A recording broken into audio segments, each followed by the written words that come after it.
Welcome to our guide on creating a boho-inspired living room, where comfort meets creativity and every piece tells a story.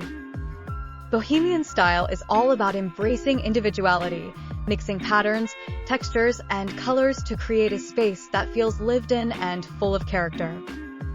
Start by anchoring your space with a statement rug. Look for one with bold colors and intricate patterns to set the tone for the room.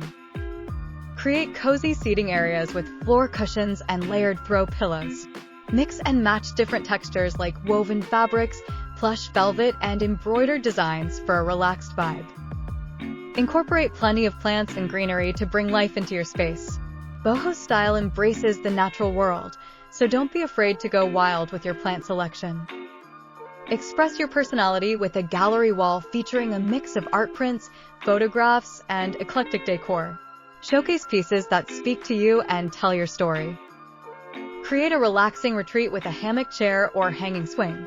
It's the perfect spot to unwind with a good book or simply daydream. Remember, there are no rules in boho style. Just let your creativity flow and create a space that feels uniquely you.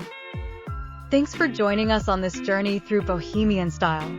We hope these ideas inspire you to create your own cozy oasis. Until next time, happy decorating.